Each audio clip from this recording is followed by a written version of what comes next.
It is a black winter night in the year 960, and you are cold, and you are hungry, and you are standing at the door of the largest building you have ever seen.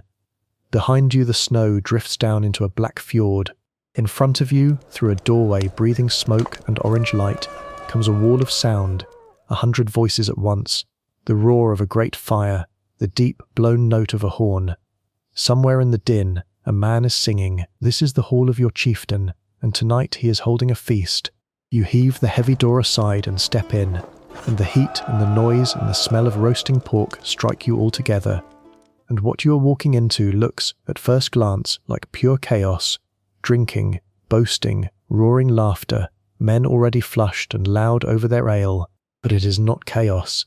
Almost nothing in this room is. Over the next few hours, inside these smoky timber walls, oaths will be sworn that can never be unspoken. A marriage may be sealed, alliances will be forged, and the entire invisible machinery that holds your whole world together will quietly, deliberately turn. You only have to know what you are looking at. So stay here, in the doorway, and let me show you what a Viking feast and a Viking wedding were actually like. Because they were nothing like the drunken free-for-all of the legends.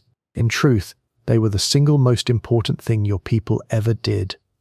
Let me set the room around you first, because the room is not an accident. You are standing inside a longhouse, but not an ordinary farm dwelling. This is a great hall, a skali, the largest and proudest thing the Norse knew how to build. Down its whole length runs a single long fire, a line of hearths breathing smoke up toward a roof lost in the dark. Along both walls run low benches, packed tonight shoulder to shoulder. When archaeologists dug at Lergery in Denmark, they found the ghost of a hall nearly 50 paces long, wide enough and grand enough to seat 100 people and more. Another, at Borg in the far north of Norway, was longer still. These halls were the beating hearts of Norse power, and at the middle of one long wall, raised a little above everyone else, stand 2 carved wooden pillars framing a special seat. That is the high seat, the ondvege, the place of the lord of the hall. Here is the first thing you learn tonight, before a single drop is drunk. Where you are placed in relation to that seat tells every person in the room exactly how much you are worth. The closer to the fire and the lord, the higher your honour. The seat directly facing the chieftain, nearest the warmth, is reserved for the guest of highest rank. Seating here is not comfort, it is a map of the whole social order, drawn in flesh and firelight. Now understand what this feast, this veizla, actually is, because it is not simply a rich man throwing a party for the joy of it. The feast is the very source of your chieftain's power. In your world there are no taxes, no salaries, no standing army paid in coin. A lord holds men to him by one thing above all, generosity. He feeds them, he rewards them, he pours ale down them and lays meat before them and sends them home with gifts, and in return they owe him their loyalty, their spears, their lives.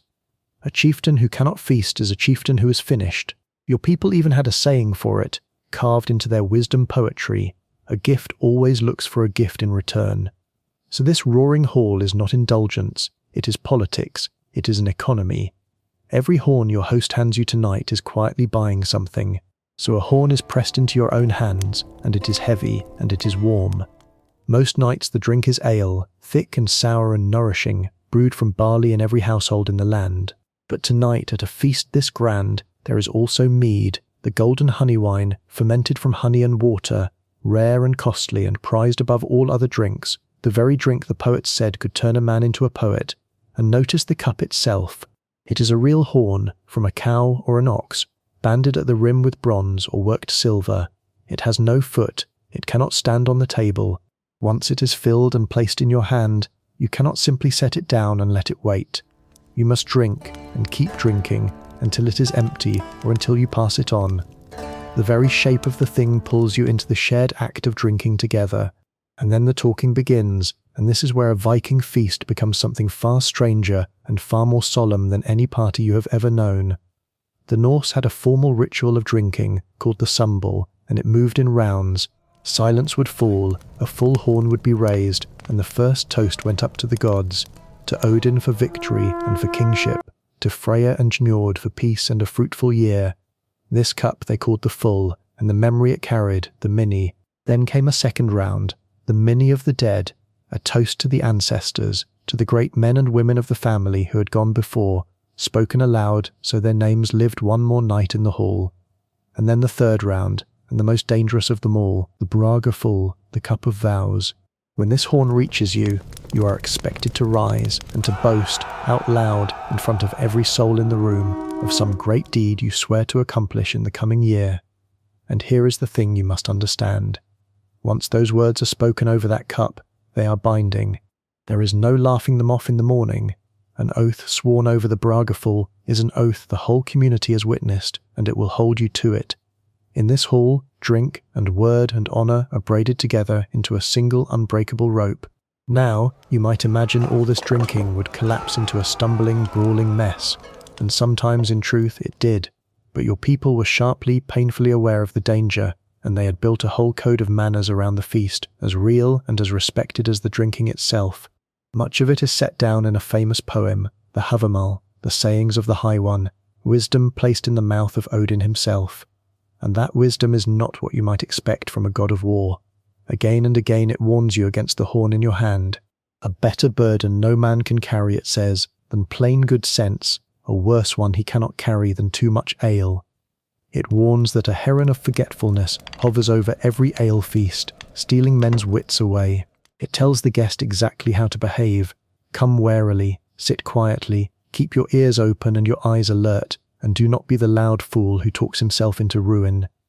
Everyone on these benches knows the stories of what happens to the man who drinks past his measure. The sagas are thick with feasts that soured into violence, a boast that became an insult that became a killing before the fire had even burned down. In one, a young poet named Egil, gifted and dangerous, drinks himself at a feast into a black and murderous fury, and the night ends in blood on the floor. The lesson was carved deep. The feast was a place of enormous freedom and enormous peril at the very same time. Hold your drink, hold your tongue, and above all, guard what you swear. And of all the feasts scattered through the long Norse year, one stood above every other, Yule. It fell in the deepest, blackest heart of winter, around the solstice, when the sun barely climbed above the rim of the world, and the night swallowed the days.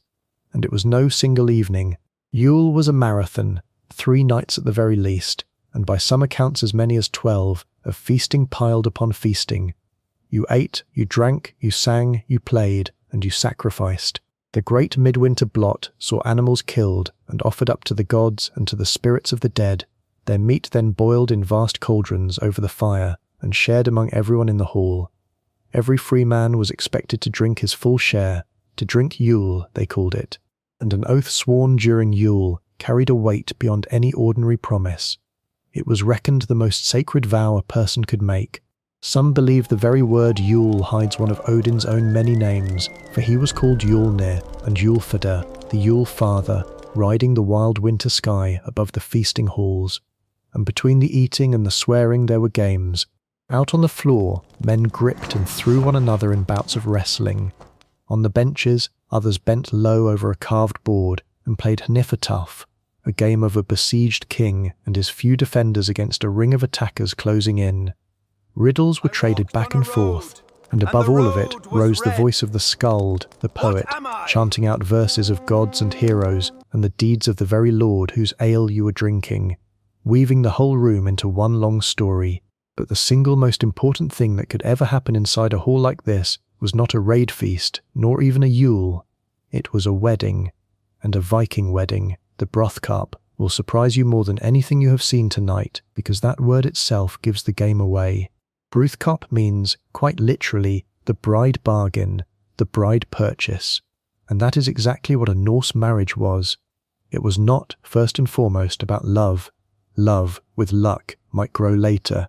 First and above all, a marriage was a contract, a merger, a binding alliance between 2 families, negotiated as carefully and as coldly as any trade in silver or land. Long before there was any celebration, there were negotiations, and they were conducted like the serious business they were. The groom, with his father and kinsmen, would travel to the family of the woman he hoped to marry, and there they would sit and bargain. And at the very centre of that bargaining lay money, in 3 distinct payments.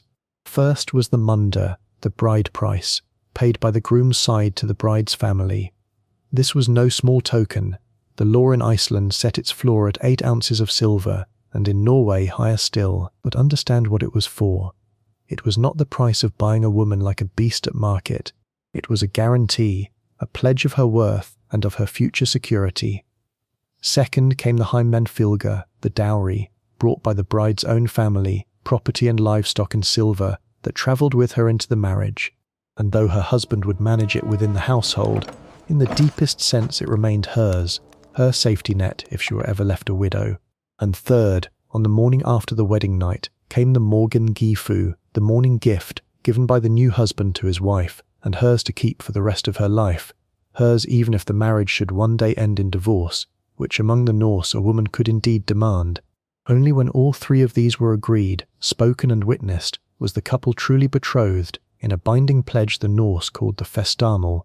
The bargain came first, the ceremony could not even begin until the business was done, and the day chosen for the wedding itself was, very often, a Friday. That too was no accident. In your language the day is Frigg's day, named for Frigg, the goddess of marriage and of the household, the wife of Odin himself, and to marry under her day was to marry under her blessing. In the oldest tales, a hammer, the very hammer of Thor, is laid in the lap of the bride to hallow the union and bless it with children, and echoes of such a blessing may well have sanctified real weddings too. Then, and only then, came the feast. It could run for days on end, the whole gathering drinking the bride ale together, eating their host into near ruin, honouring the joining of 2 bloodlines. And at the close of it, the couple were led away to their marriage bed by torchlight, followed by a party of witnesses, because, and here is the hard practical heart of it, in the eyes of the law, a marriage was not truly complete until it had been consummated in the presence of trustworthy witnesses. The whole community had to be able to swear, afterward, that this union was real and sealed and could not be undone. And here, at last, is the twist that changes the meaning of everything you have watched tonight. Look one more time around this smoky, roaring room. The drinking, the boasting, the toasts raised to gods and dead men, the wedding sealed with silver and witnesses, the oaths sworn over the horn. It looks like a party. It is not a party. This hall is the single most important institution your entire society possesses. Look around and see what is not here. There is no courthouse in your world, no parliament building, no church of stone with a robed priest, no bank, no registry office, no cabinet of written contracts locked away in some archive. Every one of those functions, every task that a modern state performs with its buildings and its paperwork, happens here instead, in this one room, over this ale. When a man swears loyalty to his lord, he does it here, with a horn in his fist. When a marriage is made, it is made here, sealed with drink and confirmed by watching eyes. When a blood feud is finally settled, when 2 families forge an alliance, when an inheritance is agreed, when the gods are thanked and the dead are named, it all happens over the long fire, in front of the assembled community, and it is precisely the drinking and the witnessing together that make it binding. The horn is the signature, the gathered feasters are the archive. The hall is the courtroom, the temple and the wedding chapel, all at once and all in one. That wild, thundering party you mistook for chaos was, in cold fact, the most serious and most sacred machine your people owned. The chaos, all along, was the order. So the next time you picture a Viking feast, the horns and the fire and the noise, hold 2 images in your mind at the very same moment. Yes, there was laughter, and grease running down beards, and ale slopped across the benches, and a man or 2 under the table before the night was through. But there was also a young couple bound together for the whole of their lives, an old warrior remembered by name so that he lived a little longer in the world, a boy on his feet swearing the oath that would make him a man, and a chieftain buying, with nothing but generosity and roasted meat and golden mead, the loyalty that would carry a whole people through the long dark. These were not savages drowning in their drink. They were a people who understood, more clearly than almost anyone who came after, that the things which truly hold human beings together, memory, loyalty, family, an oath that cannot be taken back, are best made in the warmth, in the firelight, with a full cup raised and every eye in the room upon you. 1,000 years later, we still lift a glass and speak a word to seal a promise or to wish another well. We still say cheers. And when a Norwegian or a Dane or a Swede raises a glass tonight and says skål, that single word runs straight back down the centuries to this hall, to that horn passed from hand to warm hand, to a feast on a black winter night in the year 960, where you once stood cold and hungry in the doorway, about to step into the beating heart of the Viking world. So tell me, down in the comments, which of these surprised you the most? That the drunken feast was really a courtroom, that a wedding was a bargain sealed in silver, or that we still raise our glasses tonight almost exactly the way they raised the horn? Because the real people of the past are almost never who the legends say they were. And on a black winter night, in a hall full of firelight and smoke and song, they gathered and they drank and they swore their unbreakable oaths, and they held their entire world together with nothing more than a horn and a promise.